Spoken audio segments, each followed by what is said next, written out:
रुक करते हैं हासिलपुर के हल्का पीपी 246 का हतमी नतीजा सामने आ गया। फॉर्म 47 के मुताबिक मुस्लिम लीग नून के अफजल गिल और आजाद उम्मीदवार फरजाना खलील के दरमियान कांटेदार मुकाबले के नताइज सामने आ गए हैं। और आपको लिए चलते हैं हासिलपुर की तरफ। हासिलपुर के हल्का पीपी 246 का हतमी नतीजा सामने आ गया। फॉर्म 47 के मुताबिक मुस्लिम लीग नून के अफजल गिल और आजाद उम्मीदवार फरजाना खलील के दरमियान कांटेदार मुकाबले के नताइज सामने आ गए। आजाद उम्मीदवार फरजाना खलील 68,699 वोट लेकर कामयाब करार पाई हैं, जबकि पाकिस्तान मुस्लिम लीग नून के अफजल गिल 56,760 वोट लेकर दूसरे नंबर पर रहे। फॉर्म 47 जर्नल न्यूज को मौसूल हो गया।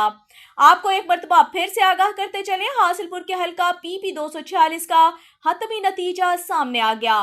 फॉर्म 47 के मुताबिक मुस्लिम लीग नून के अफजल गिल और आजाद उम्मीदवार फरजाना खलील के दरमियान कांटेदार मुकाबले के नताइज सामने आ गए। आजाद उम्मीदवार फरजाना खलील 68,699 वोट लेकर कामयाब करार पाई हैं, जबकि पाकिस्तान मुस्लिम लीग नून के अफजल गिल 56,707 वोटों के साथ दूसरे नंबर पर रहे।